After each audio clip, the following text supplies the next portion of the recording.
what a good piece of bowling. So hi everyone. So welcome back to for the Love of the Game cricket podcast. So we are doing a new episode today, and since the World Cup is already, or means the tickets are going to go soon, so there's a hype around. So it's a cricket World Cup year. It's a home World Cup for India. So it's exciting times ahead. So also we recently had this India West Indies one-day series in the Caribbean. So over there were some tricky situations, some questions to be asked from the team management and everything. So lots of talking points there. So let's start off with that first. So the thing is, so Pranav, maybe you can tell about this. So I see many people. Also, I feel that there is a lot of experimentation going ahead with the team before, like 1 2 months before the World Cup. So we are seeing like totally new players, Virat and Rohit being rested, Ishan Kishan opening the batting, Samson's Sky both in the middle order. So there are many talking points also. So first, if I may break it down to you, so first question is, so what value does Ishan Kishan opening the batting actually help India in the long run? Because I think Rohit and Gill will open in the World Cup. So is it just a backup option, or do you see him, Ishan, maybe opening the innings in a few matches in the World Cup, or how do you see that move? Yeah. Well, I think it's an interesting aspect that Ishan is being tried only in the top order. Uh, that's clarity because uh, if the management would want, or if Rohit would have, like, they could have tried Ishan at four, and trust me, he has some very horrible numbers at four. So uh, when they are trying him only at the opening slot, that actually means that he's not going to bat beyond number two. So basically, what he brings to the table is some left-handedness. That's the only advantage that I see, and I think he will open in a few games when Gill is rested in the Asia Cup. That's what I feel because he gives you that attacking option alongside Rohit Sharma, and fair enough on Gill as well because he's been playing continuously since the West Indies or since the WTC final. So I think Ishan will open in a few games only when the main players are going to be rested. And it's a good option to have as well. I mean, he can act as a backup keeper, but that said, I think the backup keeper slot is yet to be decided. We can't conclude that Ishan will keep if he's playing because I don't think that will happen given that Rohit and Gill will open. So you will need someone like either Samson or Sky to fill that slot. And if KL Rahul is not fit, then it will be ideally Sanju Samson because that's how it looks like in the West Indies series, right? Samson got two ODIs, one at number three, one at number four, I think.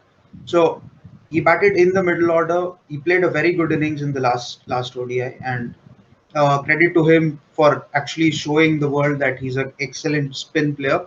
And you need that in India and Sri Lanka as well. I mean, the whole squad which will go into the Asia Cup will give us a clear picture of how they're thinking at the World Cup, minus Shreyas Iyer or KL Rahul or both. I mean, there have been reports that both are not fit. There have been reports that KL Rahul is fit, but Shreyas Iyer is not. We'll have to wait and see. But what I'm excited about is the freedom that's being given by the team management to try out different options, and they are not backing off in trying different options because the main players are not available. They are not picking up the IPL season wonders. You know, the normal practice would have been that whoever performed in the IPL, just for example, Tilak Verma, could have been picked for the ODI series and then to the World Cup. They are not doing that. They are keeping consistency in giving roles, assigning people these roles that you have to do this, and they are sticking with it, which is heartening to see. Yeah. And also, if we come to the middle order now, so I think it's a basically a shootout between, say, Samson and Surya Kumar Yadav kind of a situation we are in. And given I was seeing the numbers, so I think Surya Kumar Yadav does not have a very great ODI record. He is a very good T20 player, and when it comes to Samson, he has a very good record in one days as well. So I think Samson needs to be given more matches. So we don't know much about it right now but Sky has played a decent amount of has a good sample size over there. So Prakash, you may see. So how do you see the middle order going for India in the World Cup? So what are your See, what's your take on that? Yeah. just to add to what Pranav said, there is a lot of freedom. And first off, as fans, we shouldn't focus too much about results, because from now till the World Cup starts, there has to be a lot of experimenting to figure out your squad. I'm happy with Ishan Kishan at opening the batting, but there's a little bit of confusion that starts off when Kohli and Rohit come into the team. You're not moving Kohli out of three. So does Gill come to four? And at four, is he good enough? Or do you want Samson over there? Do you want Samson in those 30 to 40 over slots, or do you want Surya Kumar Yadav there? That is and then of course, how do Shreyesh Iyer and Rahul fit into this scenario? These are a few sort of points, pressure points, that will become an argument as time goes by. But as we spoke of before we went live on the show, one thing that is very, very heartening to see is Jasprit Bumrah is starting to train. A lot of rumors, murmurs. I think Glenn McGrath passed a comment the other day that he needs to drop one format in order to this thing, which is, I think in another 2-3 years, or maybe even from the next year onwards, he has to start thinking like this. Now, which format that's going to be, I don't know. I think it would be the ODI format that he would give up, because I don't think he's leaving the lucrative T20 this thing, and Test match cricket he loves. So that's the best thing for me. But there is still a middle order conundrum, because you add Rahul and Shreyesh Iyer to this mix, you don't know where you stand suddenly. Other than that, I think the team is shaping up pretty well. Maybe Jaiswal comes into this, because we have to talk about this guy's test performances. To just close in the first two test matches, India did reasonably well, no problems. The bowling did well. Siraj came and bowled. And in the second test, we lost time due to the rain, but we've secured those points, the WTC points that we needed, right? I think we will be higher than, or we'll be close to England and Australia right now. Even Pakistan are in the mix. But to secure those points was important. We should have won the second test, but rain didn't help us. But all in all, I think our bowlers did well. Batting, we'll always have question marks with the batting, but then the results, at least in the white ball, shouldn't matter too much. We did well in the test series. We did okay in the white ball series. We're in the right direction. The Asia Cup, like what Pranav said, will give us a better picture, and all these answers we will get. Right. Yeah, let's come to the test series in a bit. So before that, so finishing off with the ODI series. So we have this Ishan Kishan opening the batting was a talking point, and also in the bowling options you see Mukesh Kumar coming in, and then we have this we have Kuldeep Yadav bowling well. That's a good thing. So, and also Chahal is in the ranks as well. So the bowling, so somehow I feel with Bumrah coming into the picture, the bowling order gets a major boost. I think it was really looking not that great without him. So regarding the opening combination, everything, even Hardik Pandya's bowling spells, which is great. Looking at the World Cup, so the looking at Bumrah's comeback, so he's coming back in the Ireland series. So if he can pull through these 4 overs, how do you see him shaping up for the World Cup? Will he be fit enough? So there are many questions. So how do you open the bowling in say the first match in the World Cup or in the Asia Cup? So what's your opening bowling combination? Anyone? Yeah, Pranav. For me, I think the 11 should ideally, in all, assuming that everyone's fit, and I won't look at the game versus Australia, but I would look at the game before that, the ODI series that's going to happen versus Australia. I'd like this 11 to play the whole series. Rohit, Gill, Virat, Iyer, or whoever is the backup. So let's say Samson, KL Rahul, Hardik Pandya, Ravindra Jadeja, Shardul Thakur, Mohammad Siraj. I am purposely omitting Shami because Siraj is in some absolute banger form. So he has to be picked. Bumrah and then Kuldeep Yadav. So this 11 has to play, and if the game is in Chennai, you're asking me, okay, what should we do in Chennai? You will expect a slow turner. It's not a rank turner like you get in Lucknow. In Chennai, it's a very slow wicket. So initially it's good to bat on, and then it becomes a little slow and then starts to turn. So instead of Shardul, you can add Aksar. Pranav, just one thing in Chennai, it's a bit of a luck. If Yeah. you have good weather, there'll be good bounce over there. It won't be slow. But if you have this, this dirty weather like the 2011 World Cup game between England and even you can even defend 200. So it's a Yeah. bit of a which wicket we use. But It will help bowlers, that I can tell you. It will not only, it'll be good for all three departments, that I can tell you. So what we saw from the last ODI game that was played in Chepauk against Australia, which India I think bottled the chase. I would play Akshar Patel instead of Sadul Thakur because that gives me the third spin bowling option. It also adds batting depth, and I would also use Akshar as a floater, and I would like to see that in Asia Cup as well because we did see that in the second ODI versus West Indies where Akshar was sent at four. So, like I told earlier, that the team management is not afraid of taking these decisions, which is good to see because Akshar has shown his spin bashing skills in the T20Is. So, who knows if he comes and gives you 20 of 10 or 40 of 20 balls, 200 strike rate, it could actually change the game. So you have to have someone like that, someone like Samson who could attack spin and give time to the likes of Virat or Hardik who come after him and bat around him. So you want players to bat at 150 strike rate in the middle overs so that you can take the game deep. That could be the difference between 320 and say 360. So I'm just giving a hindsight. I mean, in spin wickets, 300 is a gold score, but you expect with India playing at the home turfs, you expect those 20, 30 odd runs extra. So ideally, this would be the 11 I play with Akshar as my 12th man to swap between Shardul. But let's see. I mean, what goes through.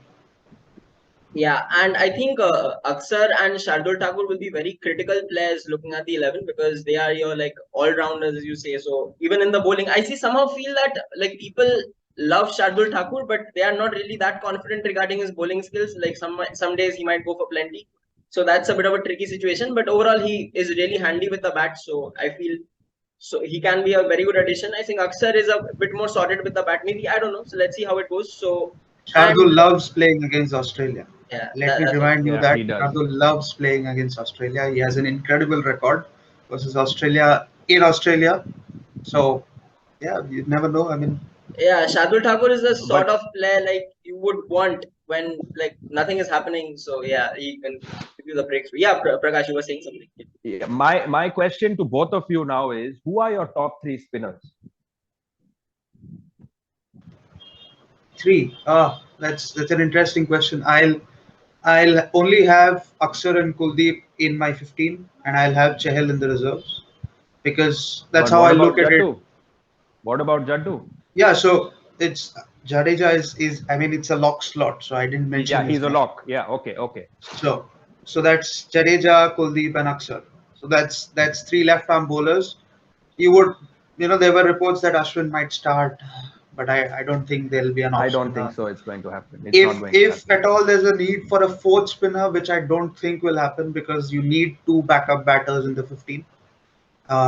So that's Jadeja, Kuldeep, and Akshar. For me, these are the three spinners. Fair. I agree with you on this. Fair. Yeah, same It's for I me. don't know if we've ever had three frontline left arm spinners ever. That's why I brought up this question. I mean, Yuvraj was one of your key assets in the 2011 World Cup. So we could put our money on somebody like a Jadeja or Kuldeep for that matter, who will play most of the matches. I'm not putting my money on Akshar because he doesn't start. But who knows? I mean, what's in the future? I mean, nobody knows what happens in Asia Cup. You get freak injuries, people come out of nowhere, stuff like that. Also, I don't think we know how wickets play over here in October, November. That's another question mark that I really have because you can't say anything until you've actually gone through a few games. There's rain around in October in Chennai, I think. I mean, Exactly. It rains on and off. It rains on and off, but I think we'll have a full game. I'm not worried about that. Ground facilities are good, but how the wicket plays is something that I don't know. I just don't if know. there's a hint of seam movement, you could see Shami in place of Shardul. I mean, Yes, that could be a batting risk yes, that they take if there's a hint of seam movement. And again, Candy would be a actual replica to what happens in Chennai because they're correct. going to play versus Pakistan and I think the other team is Nepal. I'm not sure. They're going to play against these two teams in Kandy, so it could be an actual replica of what happens. Kandy is generally slow, but the area around them, there's a lot of wind blowing. You never know if it seems. Yeah, so the general gist is like we would get a better understanding in the Asia Cups about what the team combination and everything will look like. Hoping to see a more structured, maybe Virat will and all these guys will play. So we will see a yeah, and so we are gonna see a better like team combination closer to the World Cup. So now let's move on to this the Test series between India West Indies. So it's a part of the World Test Championship, which is set up very nicely. Regarding the Ashes is 2-2. This is 1-0. Pakistan won, I think, 2-0 in Sri Lanka. So overall, it's a very like interesting situation at the table in the WTC. So let's talk about this India West Indies Test series. So we have a match series analysis card which we would love to share. So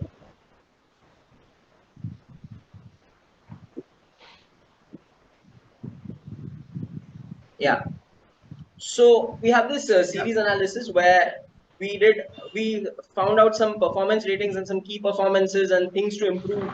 So this is what we have for this West Indies India Test series. So the performance ratings we have given 4 star out of 5 considering various factors. So obviously, as you can see, Ravi Ashwin, unparalleled performance, like legendary performance, so he has to be given on top. And Yashasvi Jaiswal, brilliant debut, lots of potential there, like hoping for a bright future. And also Mohammad Siraj with his fifer, his best test figures in the like last series also has been phenomenal. Also Kohli and Rohit Sharma, both of them have got some runs under their belt, so it's a good signs for the test team so far. And so if we come to this areas to improve, so Pranav, you may talk us through this. So middle order issues. So what are your concerns regarding the middle order? Yeah, go ahead. Yeah.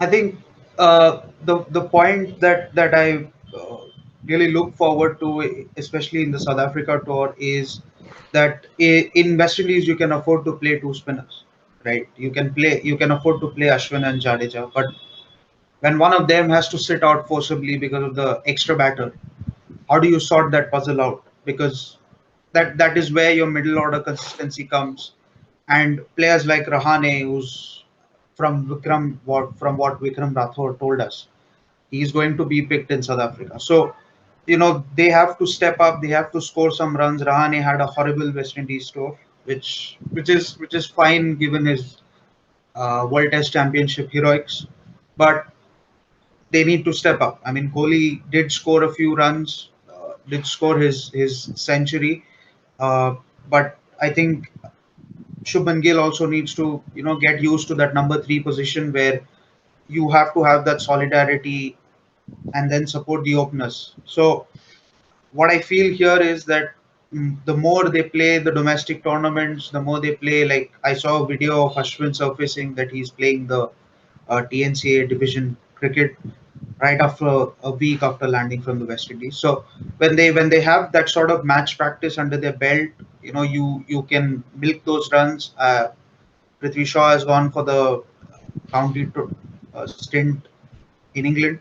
So I would want the middle order to score some runs, especially on those bouncy tracks. I think they're playing on Centurion and Port Elizabeth. I'm not really sure of the venues. So they need to get some runs under their belt. People like Rohit Sharma need to convert their starts into the hundreds. It's not unusual to him because did that in England versus the moving ball, so it should not have been difficult. That's why we have given him 3.8 out of 5. The whole idea is the batting has to stick together because we are hearing that Pant's recovery should be fine in about 3 months time. I think if he's fit by the Boxing Day test that we play in South Africa, could be could do wonders to our whole side even if he's not keeping. If he's playing as a pure batter, I'm happy to have him in the side. So the middle order has to stick together. As you already mentioned, Yashasvi Jaiswal has been absolutely brilliant. There are no two ways about it. So there needs to be some consistency. I understand these are only two test matches, but looking at the future, like looking at the 2025 final, India and Pakistan are neck and neck. I hope that continues because we get to see an India Pakistan test match final, but the middle Yeah. order has to stick together. Yeah, the only talking point, what I feel, not from this series, but if you look at the Indian Test team when they go to the Sena countries, the South Africa, is they can't play Ashwin and Jadeja together, so that leaves a hole in the batting depth also somehow. So that lower middle order becomes an issue. So that's where you play Shardul Thakur, like who is in Test cricket. I won't say he is that dependable. Yeah, one day cricket maybe get some quick runs, good enough. But so, however, I think that is the major thing which India needs to look at overall. Otherwise, I don't think it's a much of an issue. So, Prakash, anything you want to add on this India West Indies series? Yes, very quickly. Basically, first off, thank you to Pranav for all the hard work in making all these graphs. We're going to try and make this a lot more interactive sessions moving further. It's work. You have to actually, sit and record stats and this thing. So do give us your comments on if you like this and stuff like that. With regards to Rahane, I'll just say one thing and I'll end it because a lot has already been covered. You see, he has the same problem he has in India. He comes in at India at 300 for 5 and he doesn't know what to do. He just doesn't know what to do. And it happened in the first game where I think he got out for 4 or 5. And it's not his fault. He tried to push the scoring along. Takes me back to somebody like VVS Lakshman, who also had a similar problem like this, which is why his average fell. We need to have a little bit of time for players like Rahane because this guy has saved us from a lot of face-saving situations. Like we would have been really, really badly hurt. And I also would like to say that don't forget Cheteshwar Pujara. I don't think we go to South Africa without him. That's it. Yeah. Fair enough. Yeah, like let's talk about Shubman Gill a bit at number 3 position, or even in the one day series. So he was against pace. He looked a bit uncomfortable. Like, is it a technique issue? It was maybe some, like I saw Kima Roach getting the better of him in the Test series as well. So there is something to be worked on over there. So overall, I am sure he will do it. So let's see how that pans out. The number 3 position for Shubman Gill. Very early days to comment anything. So we have to wait at least a few more series to watch him how he goes. So, and also Cheteshwar Pujara, as Prakash said, has been performing well in the domestic cricket also. Like he's scoring runs coming back to India. So yeah. So I think it's basically a call about if you want to go with the transition ahead or you want to go back to proven players in crunch situations. That is a call which the team management needs to make. And so far, like the Indian team has gone back to proven players like Rahane, Pujara, rather than moving ahead to say new players in the middle order, all these things. So let's see how that pans out. So this is like basically what we had from this India West Indies and the World Test Championship cycle. So it was a great talking to you guys. Also, drop in the comments like what are your thoughts in the World Cup. So Bumrah comes back. What's your bowling combination looking like? What's your like middle order? Are you willing to say totally out of the box thinking like play Ishan Kishan in the opening, drop down Gill, or would you want to say Samson in the middle order or Sky in the middle order? So whatever it is, so drop us your comments like your thinking. So let's have some chat and get to know and all these things. So thank you all for watching this, and please do like and subscribe and share with your family and friends if you enjoy such content. So we will keep trying to improve and bring more such new contents with you guys. So thank you for watching. Bye. Bye bye.